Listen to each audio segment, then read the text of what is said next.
यं ब्रह्मा वरुणेन्द्ररुद्रमरुतः स्तुन्वन्ति दिव्यैस्तवैर्वेदैः साङ्गपदक्रमोपनिषदैर्गायन्ति यं सामगाः ध्यानावस्थिततद्गते न मनसा पश्यन्ति यं योगिनो यशान्तं न विदुषुरासुरगणा देवाय तस्मै नमः।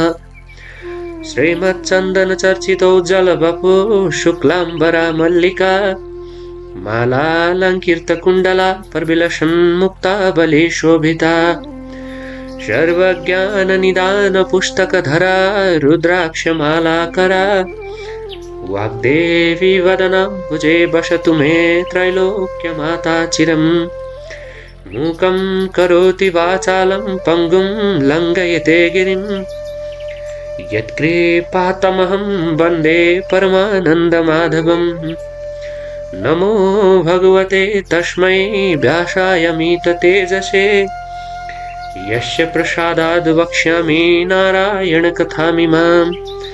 नारायणं नमस्कृत्य नरं चैव नरोत्तमं देवीं सरस्वतीं व्यासं ततो जयमुदीरयेत्। अथ अष्टादशोऽध्याय नागिनी व्रतकृत उपाख्यान। कुमारजी आज्ञा गर्नुहुन्छ, हे अगस्त्य मुनि।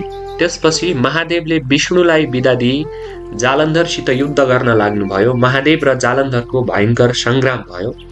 वृन्दाको पतिव्रता धर्म विष्णुले हरण गरिसकेका हुनाले जालन्धर शक्ति क्षीण भई महादेवसित युद्ध गर्न नसकी आकाशमा गएर माया युद्ध गर्न लाग्यो। महादेव पनि आकाशमै गएर युद्ध गर्न लाग्नुभयो। त्यसपछि जालन्धरको शक्ति क्षीण भएको जानी विष्णुले वृन्दाको सत्य डगाइसकेछन् भन्ने ठानी तेजिलो त्रिशूल लिए तीनै नेत्रबाट अग्निको ज्वाला निकाले क्रोधपूर्वक जालन्धरको छातीमा प्रहार गर्नुभयो। त्यस त्रिशूलको चोटले जालन्धर मरी अन्तःपुरको चोकमा ठूलो शब्द गरेर पछारियो। त्यो चर्को शब्द सुनि वृन्दाले के को शब्द हो भनी हेर्न जाँदा आफ्नै स्वामी जालन्धर मरेको देखि अनेक प्रकारले विलाप गर्दै रुन लागिन्। हे स्वामी, मलाई यस्तो अवस्थामा एक्ली पारेर कहाँ जानुभयो? पापिष्ट विष्णुले छल गर्दा तपाईको यो गति भयो र मेरो यो अवस्था भयो। तपाईँ बिना म प्राण राख्न सक्दिन। तपाईँ जहाँ जानुभयो म पनि उहीँ जान्छु भन्दै केश फिजाई विष्णुको मुख हेरेर भन्न लागिन्, हे पापिष्ट विष्णु, तिमीले छली मेरो पतिव्रता धर्म नष्ट गरिदिनाले मेरा स्वामीको यो गति भयो। अब म तिमीलाई श्राप दिन्छु। झार हुन परोस्, 1 घाँस हुन परोस्, 2 कल्प वृक्ष भएर रहनु परोस्, 3 ढुङ्गा भएर रहनु परोस्, 4 यति 4 थोक श्राप दिए भनी आफ्ना स्वामीसित सती गई वृन्दाले देह त्याग गरिन्। हे अगस्त्य मुनि, पतिव्रताको श्राप विष्णुलाई लाग्यो र झार हुनु परोस् भनेकोमा तुलसी भएर रहनु पर्यो, घाँस हुन परोस् भनेकोमा कुश भएर रहन पर्यो, कल्प वृक्ष हुन परोस् भनेकोमा पिपल भएर रहन पर्यो, ढुङ्गा हुन परोस् भनेकोमा शालिग्राम भएर रहन पर्यो। यसैले तुलसी, कुश, पिपल र शालिग्राम नारायण रूप हुन् भनेर सबैले पूजा गरेको कारण यही हो। हे मुनि, पतिव्रता धर्म भनेको ठूलो धर्म हो। त्यसपछि वृन्दाको श्राप मोक्ष गर्न पृथ्वी तलमा जान्छु भनी विष्णु भगवान पृथ्वीमा शालिग्राम, तुलसी, कुश र पिपल भएर रहनुभयो। शालिग्राम महिमा। हे अगस्त्य मुनि, ढुङ्गा हुन परोस् भन्ने वृन्दाको श्रापले नारायण विष्णु भगवान आफ्ना कुनै अंशले शाली नदीको बगरमा आएर शिला भएर रहनुभयो। तिनै शिलालाई मानिसहरू शालिग्राम भन्दछन्। हे अगस्त्य मुनि, जो जन सधैँ शालिग्राम रूप नारायणको श्रद्धा भक्तिपूर्वक पूजा गर्ने गर्दछन् अनि निरन्तर ओम नमो भगवते वासुदेवाय यो 12 अक्षरी मन्त्र या ओम वासुदेवाय नम यो 8 अक्षरी मन्त्र जपिरहन्छन् वा दिनहुँ 108 पल्ट बिहान बिहान जप्ने गर्दछन्, त्यस्ताले मरेपछि यमलोक वा यमराजका दूतहरूलाई देख्दैनन्, किनकि ती भक्तहरू सरासर विष्णुलोक जान्छन्। अथवा मरेपछि मुक्ति चाहनेहरूले चक्र बनेको शालिग्राम शिलाचक्रमा दिनहुँ ओम वासुदेवाय नमः भन्दै चन्दन र फूलले विष्णुको पूजा गर्ने गर्नु, किनकि त्यो शिलाचक्रमा सारा पापलाई नाश गर्ने, नित्य पूजा गर्नेहरूलाई पुण्य दिने, मरेपछि मुक्ति दिलाउने त्यो शालिग्राम शिला त्यस्ता शक्ति सम्पन्न विष्णुको वासस्थान हो। शालिग्राम शिलाको चक्रमा जो जन प्रतिदिन पूजा गर्ने गर्छ त्यसले प्रत्येक दिन 1000 राजसूय यज्ञ गर्यो भन्ने ठान्नु पर्दछ। ती जान्न योग्य अविनाशी परब्रह्मा विष्णुलाई नित्य नमस्कार गर्दा जो पुण्य प्राप्ति हुन्छ, मनुष्यहरूलाई त्यही पुण्य शालिग्राम शिलाको नित्य पूजा गर्नाले पनि प्राप्त हुन्छ। जस्तै ठुल्ठुला काठमा आगो रहन्छ र कुनै मौकामा उसको शक्ति प्रकट हुन्छ, त्यस्तै प्रकारले हरि भगवान सर्वव्यापी हुनुहुन्छ तापनि शालिग्राममा उहाँको शक्ति प्रकाश प्रकट हुन्छ। हे अगस्त्य मुनि, जसले ठुला ठुला पाप गरेका छन्, जसलाई शुभ कर्मको अनुष्ठान गर्ने अधिकार छैन, त्यस्ताले पनि शालिग्रामको पूजा गर्ने गरे भने यी जन नरक जाँदैनन्। विष्णुलाई भगवान लक्ष्मीमा रमण गर्दा पनि त्यति प्रमुदित हुनुहुन्न अनि आफ्नो पूर्व वैकुण्ठमा पनि त्यति रमाउनुहुन्न जति शालिग्राम शिलाचक्रमा सदा उहाँ रमाउनुहुन्छ। जुन व्यक्तिले शालिग्रामको शिलामा बनेको चक्रमा हरिको पूजा गर्छ, मानौ उसले अग्निहोत्रीको आचरण गर्दै सागर पर्यन्तको भूमि दान गर्यो भन्ने ठाने हुन्छ। मनुष्यले एकैपल्ट पनि शालिग्राम शिलाको पूजा गर्छ भने त्यसका सबै पापहरू जसरी सूर्योदय भएपछि अन्धकार नाश हुन्छ त्यसै गरी नाश हुन्छन्। हे अगस्त्य मुनि, जसले शालिग्राममा बनेका 12वटा शिलाचक्रको विधिपूर्वक पूजा गरेको छ, अब म तिमीलाई त्यसको प्रभाव बताउँछु, मन लाएर सुन। सुवर्ण निर्मित कमलहरूद्वारा 12 कल्प पर्यन्त 12 कोटी शिवलिङ्गको पूजा गर्नाले जो फल मिल्छ, त्यो फल 12वटा शालिग्राम शिलाको पूजा गर्नाले एकै दिनमा मिल्छ। फेरि जो व्यक्ति भक्तिपूर्वक 100 शालिग्राम शिलाको पूजा गर्दछ, त्यो व्यक्ति हरिको लोक वैकुण्ठ धाममा चिरकालसम्म बसेर पृथ्वी तलमा जन्मी चक्रवर्ती राजा हुन्छ। काम, क्रोध, लोभले व्याप्त भएको जो कोही सज्जनले पनि शालिग्राम शिलाको पूजा गर्ने गर्यो भने त्यसका प्रभावले त्यो पनि हरिको लोक वैकुण्ठ धाममा जान्छ। जो मनुष्य सधैँ शालिग्राममा गोविन्दको पूजा गर्दछ, त्यस्तो जन निश्चय नै प्रलय नभएसम्म अधोगतिमा प्राप्त हुँदैन। मनुष्यहरू बिना तीर्थ, बिना दान, बिना यज्ञ, बिना बुद्धि पनि शालिग्राम शिलाको पूजा गर्ने गर्नाले मुक्तिमा प्राप्त हुन्छन्। शालिग्राममा हरिको पूजा गर्ने जन उग्र पापी नै भए पनि पछि उसको न नरकवास न गर्भवास हुन्छ, न त ऊ किरा फट्याङ्ग्रा आदि उत्सित योनिमा नै जन्मन्छ, अर्थात् त्यस्तो तिर्यक योनि यानि तेर्सो शरीर हुने योनिमा जाकिँदैन।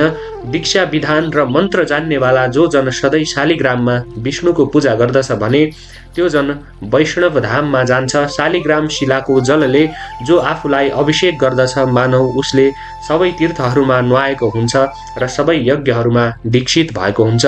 गङ्गा, गोदावरी, रेवा आदि जो मोक्ष दिने नदीहरू छन्, ती सब तीर्थसहित भएर शालिग्राम शिलाको जलमा निवास गर्दछन्। तसर्थ नाना प्रकारका नैवेद्यहरूले, फूलहरूले, दीपहरूले, चन्दनहरूले र स्तोत्र पाठ, बाजागाजा, गीत आदिहरूले शालिग्राम शिलाको पूजा गर्नुपर्दछ।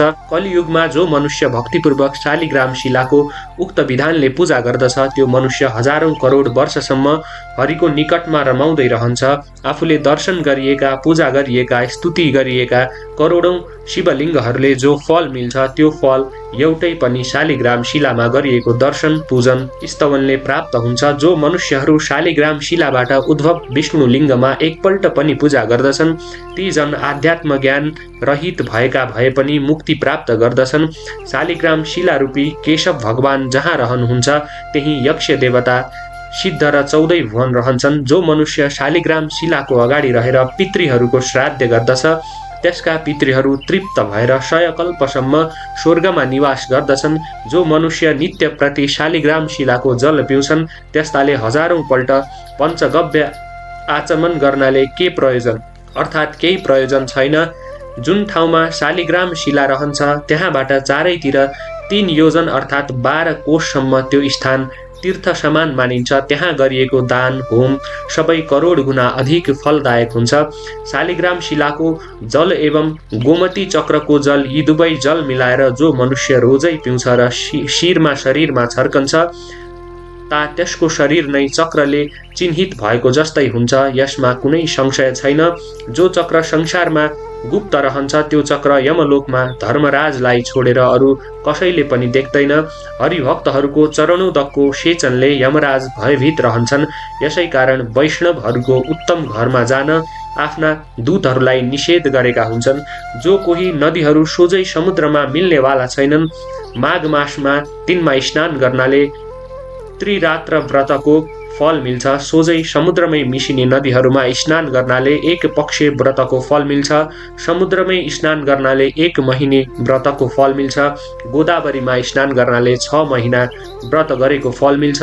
गङ्गामा स्नान गर्नाले 1 वर्ष व्रत गरेको फल मिल्छ। तर शालिग्राम शिलारूपी भगवानको चरणोदकले स्नान गर्नाले 12 वर्ष व्रत बसेको फल मिल्छ। यदि माघ महिनामा स्नानका लागि शालिग्रामको पवित्र जल मिल्यो भने करोडौं तीर्थको सेवाले केही प्रयोजन छैन। जो मनुष्य आमाका दूधका साथमै मिलाएर शालिग्राम शिलाको जल 1 थोपो मात्रै पनि पिउँछ भने त्यो मनुष्य मोक्ष हुन्छ। शालिग्राम शिलाको नजिकको 1 कोष वरिपरिको भूमिमा किरो पनि मर्यो भने त्यो पक्कै वैकुण्ठ लोकमा जान्छ। जो मनुष्य शालिग्राम शिलाको उत्तम चक्र दान गर्छ उसले पर्वत औ जङ्गल सहितको भूमण्डलको दान गरेको फल पाउँछ। जो जन शालिग्राम शिलाको मोल लाउँछ, बेच्छ अथवा बेच्ने राय दिन्छ अथवा जो मनुष्य उसको जाँचबुझ गर्छ ती सबै नै मरेपछि प्रलय पर्यन्त नरकमा जाकिन्छन्। यसकारण शालिग्राम शिलाको किनबेच गर्नु हुँदैन। पापसँग डराउने मान्छेहरूले सधैँभरि सारा पाप नाश गर्ने वासुदेव भगवानको स्मरण गर्नुपर्छ। इन्द्रिय दमनपूर्वक घोर जङ्गलमा तपस्या गर्नाले मनुष्य जुन फल पाउँछ त्यो फल गरुड ध्वज विष्णुको स्मरण गर्नाले नै पाउँछ। अज्ञानले वशीभूत भएर जानी नजानी धेरै प्रकारको पाप गर्ने मनुष्यले पनि सारा पाप हर्ने हरिलाई सम्झेर नमस्कार गर्यो भने त्यो जन नरक जाँदैन। पृथ्वीमा जति तीर्थ छन् अनि जति पुण्य स्थानहरू छन् विष्णुको नामको कीर्तनले नै ती सबैमा गरिएको पुण्यफल प्राप्ति हुन्छ। साङ्गर धनुर्धारी शरणाङ्गत वत्सल विष्णु भगवानको शरणमा जो व्यक्ति पर्दछन् तिनीहरूले न यमराजलाई देख्नुपर्छ न त तिनीहरू नरकै जान्छन्।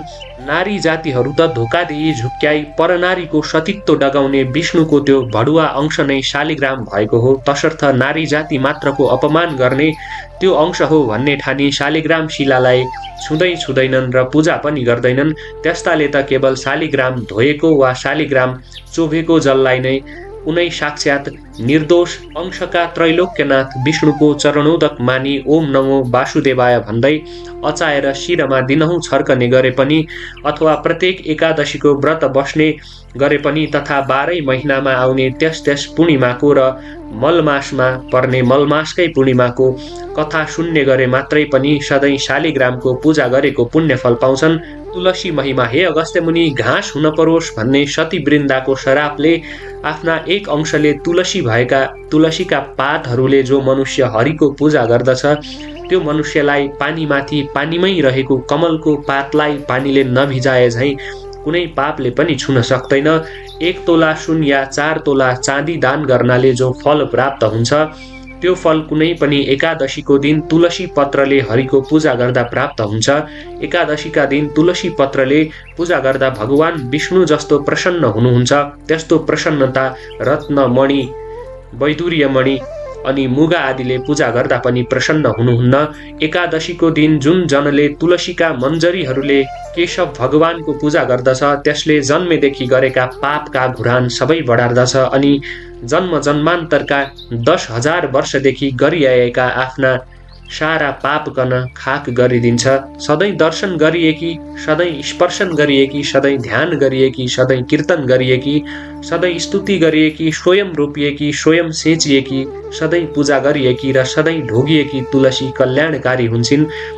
यी उक्त 9 प्रकारले जो जन प्रतिदिन तुलसीको भक्ति गर्दछन् त्यस्ता जन हजारौं करोड युगसम्म हरिको घर वैकुण्ठमा वास गर्दछन्।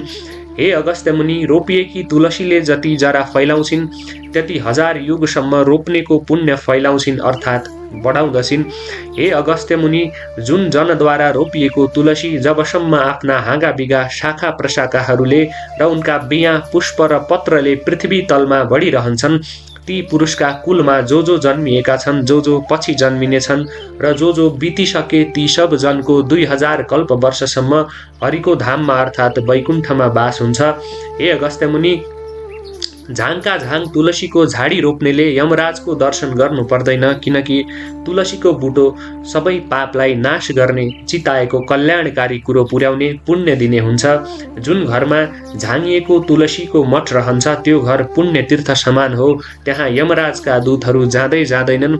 जो जन आफ्ना घरको आँगनमा तुलसी रोप्दछन् ती जन त्यस तुलसीको बोटमा जति बीज र तुलसी दल हुन्छन् अनि ती बीजका सन्तान दर सन्तान फैलिँदै चलिरहन्छन्, त्यति 1000 वर्षसम्म स्वर्गमा बस्दछन्। तुलसीको बास्ना सुँघेर प्रसन्न मन भएका पितृहरू गरुडमा चढेर चक्रपाणी विष्णुको भवन वैकुण्ठमा जान्छन्। नर्मदाको दर्शन, गङ्गाको स्नान तथा तुलसीका झाडीको स्पर्शन, यी तीनै अर्थात् यी तीनैको पुण्य उत्तिकै कहिएको छ। तुलसी रोप्नाले, हुर्काउनाले, सेच्नाले र दर्शन गर्नाले मात्रै पनि मनुष्यहरूले आफ्ना मन, वचन र शरीरले सञ्चय गरिएको पापलाई डढाउँछ अर्थात् विनाश गर्छ। जो जन तुलसीका मञ्जरीहरूले नारायण हरिको पूजा गर्दछ त्यो जन मरेपछि मुक्त हुन्छ। उसले फेरि गर्भवासको ओहोर दोहोर गर्नु पर्दैन। पुष्कर आदि तीर्थहरू तथा गङ्गा आदि नदीहरू अनि वासुदेव आदि देवताहरू सबै नै जो तुलसीको बोट रोपेर यसका पातले विष्णु भगवानको पूजा गर्दछ त्यो त्यस्तो जन जहाँ भगवान चतुर्बाहु विष्णु रहनुहुन्छ, अन्तमा प्रसन्नतापूर्वक उही रहन पाउँछ। यसकारण आफ्नो सदा कल्याण चाहने नर नारीले आफ्नै घर आँगनमा गहिरोसम्म जरा पुग्ने गरी मलिलो माटो भरी बनाएको मठमा तुलसी रोपी तीनै तुलसीको सधैँ पूजा गर्नुपर्दछ र पूजाको अन्त्यमा भक्तिपूर्वक यो स्तुति गर्नुपर्दछ अनि नम्रतापूर्वक ती तुलसीलाई ढोग्नु पर्दछ। या दृष्टा निखिला घसम घसमनी स्पृष्टा वपु पावनी रोगाणामभिवन्दिता निरसनी सिक्तान्त कत्राशिनी प्रत्यासन्न विधायिनी भगवतः कृष्णस्य सारोपिता न्यस्ता तच्चरणे विमुक्ति फलदः तस्यै तुलस्यै नमः। अर्थात् जसको दर्शनले समस्त पाप समूह शान्त हुन्छ, जसलाई छुनाले शरीर पवित्र हुन्छ, जसलाई ढोग्नाले सारा रोगहरू नासिन्छन्, जसको जल मस्तकमा सेचन गर्यो भने यमराज पनि डराउँछन्, जसको पत्र शिरमा चढायो भने भगवान कृष्णको अत्यन्त नजिकै बस्न पाउने गराउँछिन्, भगवानका चरण कमलमा चढायो भने मुक्ति दिलाउँछिन्, त्यस्ती तुलसीलाई नमस्कार छ। कुश महिमा झार हुन परोस् भन्ने सती वृन्दाको शरापले कुश रूपमा झार हुनु भएको कुशमा विष्णुका अधिकांश शक्तिशाली शक्ति रहेका छन्। भाद्र कृष्ण औँसी अर्थात् कुशे औँसीका दिन जरै समेत उखेलेर राखेको कुश फेरि अर्को कुशे औँसी नआएसम्म पवित्रै रहन्छ। अरू दिन उखेलेको चाहिँ त्यसै दिनभरि मात्र पवित्र रहन्छ। कुश अत्यन्त पवित्र र पुण्यदायी झार हो। काँचो दुधमा दुधको मात्रा अनुसार 2-4 बोट हरियो कुश हालेर राखिदियो भने त्यो दिनभरि त्यो दुध फाट्दैन। ग्रहण लागेको बेलामा घरमा राखेको पानीमा कुश हालेर राखिदियो भने ग्रहण लाग्दा हुने वातावरणको दूषित दोष त्यस पानीमा पर्दैन। समस्त देव कार्यमा तथा समस्त पितृ कार्यमा अनि वेद मन्त्र र चण्डी मन्त्र जस्ता पवित्र मन्त्रहरूले कुनै वस्तुलाई मन्त्रने कार्यमा एवं वेदका मन्त्रहरू पढेर गरिने समस्त संस्कार एवं हवन कार्यहरूमा अनि प्रतिज्ञा गर्ने काममा, दान गर्ने काममा, संकल्प गरिने काममा, दिएको दियै गरिने महादानहरूमा कुश नभई हुँदैन। तिल, जौ, जल यी 3 शक्ति सहितका ब्रह्मा विष्णु महेश रूप 3 टुक्रा कुश हातमा लिएर गरिएको समर्पण कार्य उसैले वा उसका सन्तानले फर्कायो वा खोस्यो भने त्यस्तो खोस्ने जनको अकाली पर्छ या दुर्गति हुन्छ। कुश छोएर वा लिएर झुटो बोले या क्रिया हाले त्यस्तालाई कोड निस्कन्छ। वेदका मन्त्रहरूले मन्त्रेको कुशले मात्रै पितृहरू, भाठौँ, पिण्ड, पानीको सार तत्त्व र समाचार पुर्याउँछ, देवताहरूलाई हविको भाग दिलाउँछ, मन्त्रिएको वस्तुमा विष्णु शक्ति सम्पन्न गराउँछ अर्थात् हरेक पवित्र कार्यलाई सुसम्पन्न पार्दछ। कुश चोभेको जललाई विष्णुको चरणोदक नै मानिन्छ। यसै उसले कुशले जल छर्किएर अभिषेक गरिन्छ। अछुत कसैले छोइएर वा छोएर अशुद्ध भएको वस्तुलाई कुश जलले शुद्ध पवित्र पारिन्छ। यसकारण सबैले कुशलाई साक्षात् विष्णु स्वरूप नै मान्दछन् र मान्नु पनि पर्दछ। पहिलेका राजाहरूले देवी देवताको पूजा आजा चलाउन कुश समाति दान गरेको भूमि पछि पछिकाले हडपेर भोग गरे अथवा रैकरमा गाभे भने त्यस्ताहरूको पनि 40 वर्षभित्रै चिल्ली बिल्ली बिचल्ली हुन्छ। तसर्थ कुशको अपमान गर्नु साक्षात् विष्णुको नै अपमान गर्नु जस्तै हुन्छ, किनकि प्रत्येक वनस्पतिमा सधैँ कुनै न कुनै गुण अवश्य रहेको हुन्छ त कुशमा साक्षात् विष्णु नै रहनु भएको हुन्छ। त्यसैले तिल जौ जलसहितको कुश पक्रेर सङ्कल्प गर्दा पहिले हरिओम तत्सत भनिन्छ, अर्थात् ओम माने सत्व रज तम मिलेको शक्ति, ओम नै हरि यानि विष्णु हो, तत् माने त्यो विष्णु नै सत यानि सत्य वस्तु हो। तसर्थ त्यो कुश रूप विष्णुलाई समातेर म यो सङ्कल्प गर्दैछु। त्यसरी सङ्कल्प गरेको वस्तु जो हडपन छ त्यो अवश्य नासिन्छ। पिपल महिमा सती वृन्दाको रुख हुन परोस् भन्ने सत्य श्रापले गर्दा आफ्नो कुनै एक अंशले विष्णु भगवान पिपलको रुख हुनुभयो। तसर्थ पिपलको रुखलाई मान्छेहरू साक्षात् विष्णु रूप जस्तै ठानेर नर वा नारी सबैले प्रयत्नपूर्वक प्रत्येक शनिश्चर बार मात्र पूजा गर्ने गरून्। जीवनमा बार बार नसके पनि एकपल्ट त शनिबारको दिन पारेर यथाशक्ति गरी पिपलको प्रदक्षिणा 1 लाख अवश्य पुर्याउन्। पिपलको फल पाकेको महिनामा वन्ध्या नारीले यदि शनिबारको दिन पारी पिपलको रुख मुनि विधिपूर्वक राधा दामोदरको यानि लक्ष्मी नारायणको पूजा गरून् र राधा दामोदरको स्वरूप मानेर ब्राह्मण दम्पतिलाई श्रद्धा भक्तिपूर्वक यथेष्ट भोजन गराई दक्षिणा दिइसकेपछि नबोलिकन एकदम मौनतापूर्वक आफू पनि भोजन गरून्। त्यसपछि आउने कुनै दिन पनि पर सरेको चौथो रात बितेको भोलिपल्टको दिनमा गाईको दुधमा पिपलका पाकेका फल 2 तोला जतिको खीर पकाएर त्यो दिन त्यो खीर मात्र खाउन् त एकदम वन्ध्या नारी पनि छोरै पाउने गरी सिधा अङ्ग प्रत्यङ्गका पति सम्भोगले गर्भिणी हुन्छ भने अरू छोरी मात्र पाउनेको त कुरै छैन। त्यस्तै प्रति शनिबार पिपलको पूजा गरेर फलामको दक्षिणा चढाउनाले 7.5 शनि दशा हुनेलाई शनिश्चरले पिर्दैन। अनि पिपलको पूजन दर्शन स्पर्शन प्रदक्षिणा यी सबै शनिश्चर बार मात्रै गर्नुपर्दछ, किनकि पिपलको रुखमा मात्रै शनिश्चरले टिक्ने ठाउँ पाएकाले अरू बार गर्यो भने शनि रिसाउँछ र त्यो पूजन आदि गर्ने मनुष्य सदा महादरिद्र रहन्छ। किनकि पिपलको वृक्षमा शनिश्चरको पनि वास छ र अरू भूत प्रेत पिशाच राक्षस शाकिनी डाकिनी आदिको वास पनि छ। तिनीहरूलाई त्यहाँ बस्नका लागि भगवान विष्णुले नै अभयदान दिनुभएको छ। यसैले पिपलको बोट नजिकैको घरमा पिशाचदेखि डराउने पितृहरू जाँदैनन्। प्रातः मध्याह्न सायं आधारातमा भूत प्रेत पिशाच नाच्ने हुनाले त्यो लाग्छ भनेर मानिसहरू पिपलको बोट भएको ठाउँमा त्यतिखेर जाँदैनन् र केटाकेटीलाई पनि जान दिँदैनन्, निगरानी राख्छन्। यसै कारण भूत प्रेतादिको आश्रय स्थान भएको पिपलको रुख काट्नाले या उसको दाउरा बाल्नाले त्यो काट्ने वा बाल्ने व्यक्तिको अप्ताली नै पर्छ, किनकि पिपलको वृक्ष भूत प्रेतादिको निवास स्थान हो र वृन्दाका श्रापले पिरिएका साक्षात् विष्णुको स्वरूप नै हो।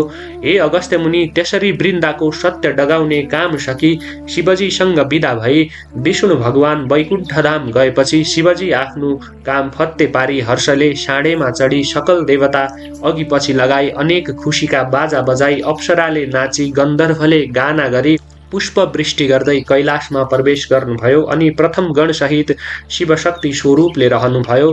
त्यसपछि सबै देवताहरू महादेवसित विदा मागेर आफ्ना आश्रममा गई आनन्दपूर्वक रहन लागे। हे अगस्त्य मुनि, अब पातालका कुरा कहन्छु, तिमी ध्यानपूर्वक सुन। पार्वतीको आज्ञाले अश्वत्थामा ऋषि सप्त पातालको मूल रसातलमा पुगे। कस्तो पाताल भने सूर्यको प्रकाश झैँ प्रकाशमान भएको अनेक प्रकारका रत्नहरू जडेर बनाइएको सुवर्णको पुरीमा असंख्य सम्पत्ति भएका शेषनाग, तक्षकनाग, कर्कोटक नाग, पद्मनाग, शङ्खनाग, कुलिक नाग र करुण नाग बसेका र नागिनीहरू पनि हीरा मोती मणि माणिक्य आदिका गहना एवं उत्तम उत्तम वस्त्रालङ्कार पहिरी ऊ राम्री भएर बसेका त्यस्तो स्थानमा पुगेपछि अश्वत्थामाले हे शेषनाग, पार्वतीको आज्ञाले श्री स्वस्थानी परमेश्वरीको व्रत गराई। जो दुखी छन्, जो दरिद्री छन्, तिनको उद्धार गर्न म यहाँ आएको हुँ। यहाँ कोही दुखी छन् कि भनी सोधे। अश्वत्थामाको वचन सुनी शेषनागले भने, हे ऋषे, यहाँ उस्ता दुखी र दरिद्री कोही पनि छैनन्। त्यहाँ त्यस वनको नजिकै शङ्खचूड नाग, रत्नचूड नाग, कृपादत्त नाग र धार्तराष्ट्र नागको घर छ। तिनका स्त्रीहरू साह्रै कष्टमा छन्, त्यहीँ गएर सुध्याऊ। यति शेष नागले भनेपछि अश्वत्थामा तिनै नागिनीहरू कहाँ गए। त्यहाँ शङ्खचूड नागकी स्त्री हिरावती, रत्नचूड नागकी स्त्री रत्नावती र कृपादत्त नागकी स्त्री मृगावती एवं धार्तराष्ट्र नागकी स्त्री मदनावती थिए। यति ती नाग नागिनी परस्पर अनन्य प्रीतिले बस्दा दैव संयोगले दुःख पाई घरमा बस्न नसकी ती चारैजना नागहरू परदेश गएका रहेछन्।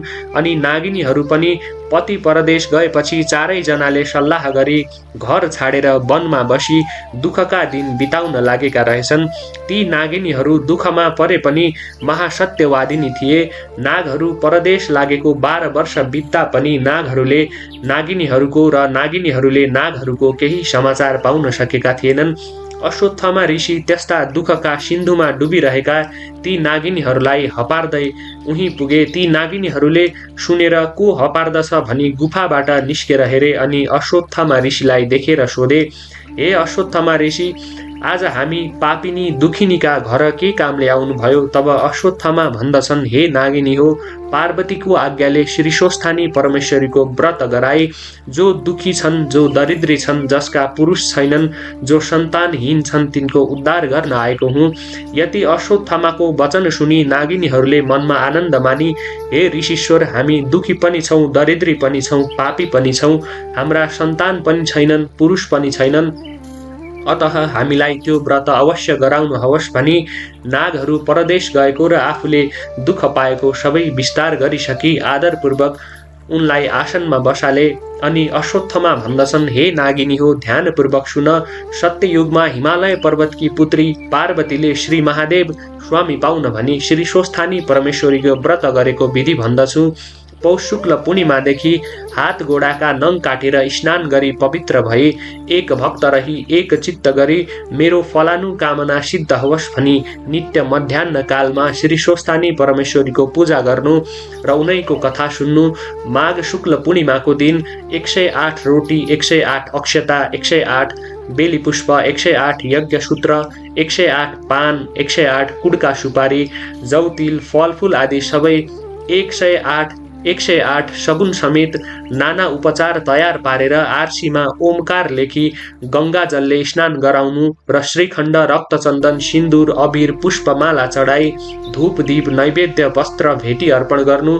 यसरी पूजा सकेर अर्घ्य दिनु अनि प्रसाद झिकेर अष्टोत्तर 100मा 8 रोटी, 8 अक्षता, 8 पुष्प, 8 पान, 8 कुडका सुपारी सगुन समेत आफ्ना पुरुषलाई दिनु। पुरुष नभए छोरालाई र छोरा नभए मित छोरालाई तथा मित छोरा पनि नभए मेरो फलानु कामना पूर्ण होस् भनेर गंगामा बगाउनु र 100 रोटी आफूले फलाहार गर्नु अनि रात्रिमा जागराम बस्नु। यति गरेपछि तिमीहरूको दुःख नाश होला, यसमा अन्यथा नमाने। यति अश्वत्थामाले भनेको सुनि नागिनीहरू खुसी भई भन्न लागे, हे अश्वत्थामा ऋषि, हामी स्त्री जातिलाई त्यस्तो ज्ञान कहाँबाट प्राप्त हुनु? तपाईँ बसेर त्यो व्रत गराई हामी अभागिनीहरूको उद्धार गरिदिनुहोस्। यति भनी ऋषिलाई सम्मानपूर्वक घर लगेर बसाइराखे। त्यसपछि पौष शुक्ल पूर्णिमा आयो र विधिपूर्वक व्रत आरम्भ गराई। महिना दिन पुगेपछि माघ शुक्ल पूर्णिमाको दिन समस्त सामग्री तयार गराई स्वस्थानी परमेश्वरीको पूजा गराए। पूजा सकिएपछि अश्वत्थामा ऋषिले भने, हे नागिनी हो, अब अर्घ्य दिई जप पाठ ध्यान स्तुति गर। अनि नागिनीहरूले अञ्जली जोरी, हे ईश्वरी, हामी दुखियाहरूको पूजाले प्रसन्न भई यो दुःखको समुद्रबाट पार लगाउनुहोस् भनेर स्तुति गर्दा गर्दै पूर्व दिशाबाट 1000 सूर्यको जस्तै तेज भएकी श्री स्वस्थानी परमेश्वरी प्रकट भएर दर्शन दिई, हे नागिनी हो, तिमीहरूको श्रद्धा भक्तिले म अत्यन्त प्रसन्न भए, वरदान माग भन्नुभयो। अनि ती नागिनीहरूले बिन्ती गरे, हे ईश्वरी, हामी दुखिनीहरूको दुःख हरण होस्, हाम्रा स्वामीहरू चाँडै आइपुगुन् भनी वर मागे। अनि ईश्वरीले तथास्तु भनी वरदान दिइन्।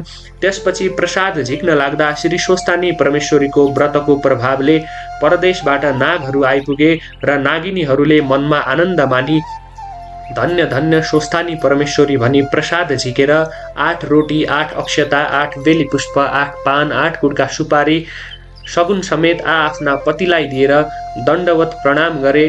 अनि अश्वत्थामा ऋषिलाई भोजन गराई दक्षिणा दिई विदा गरे। त्यसै दिनदेखि ती नाग नागिनीहरू असङ्ख्य सम्पत्ति पाएर आनन्दले रहँदा भए। इति श्री स्कन्द पुराणे केदारखण्डे माघ महात्म्ये कुमार अगस्त्य संवादे श्री स्वस्तानी परमेश्वर्या व्रत कथायां नागिनी व्रत करणम नाम अष्टादशोऽध्याय। बोल श्री स्वस्तानी माता की जय। उपनयतु मंगलम वह सकल जगन मंगलालय श्रीमान दिनकर किरण निबोधित नवनलिन दल निभेक्षण कृष्ण काले वर्षतु प्रजन्यः पृथिवी शस्यशालिनी देशोऽयं क्षोभरहितो ब्राह्मणाः सन्तु निर्भयाः अपुत्राः पुत्रिणः सन्तु पुत्रिणः सन्तु पौत्रिणः निर्धनाः सधनाः सन्तु जीवन्तु शरदां शतम् तत्र एव गङ्गा यमुना च तत्र गोदावरी सिन्धु सरस्वती च तीर्थानि सर्वाणि वसन्ति तत्र यत्र च्युतोद्धार कथा प्रसङ्गः या कुन्देन्दु तुषारहार धवला या शुभ्रवस्त्रावृता या वीणा वरदण्डमण्डितकरा या श्वेत पद्मासना या ब्रह्माच्युत शङ्कर प्रभृतिभिर्देवैः सदा वन्दिता सा मां पातु सरस्वती भगवती निःशेषजाड्यापः कायेन वाचा मनसेन्द्रियर्वा बुद्ध्यात्मना वा प्रकृतिस्वभावात् करोमि यद्यत् सकलं परस्मै नारायणायेति समर्पये तत्। श्री स्वस्थानी देव्यार्पणमस्तु। बोल श्री स्वस्थानी माता की जय। 33 कोटि देवी देवता की जय। कैलाशपति महादेव भगवान की जय। ब्रह्मा विष्णु महेश्वर संपूर्ण भगवान की जय। अष्टकुल देवी देवता की जय।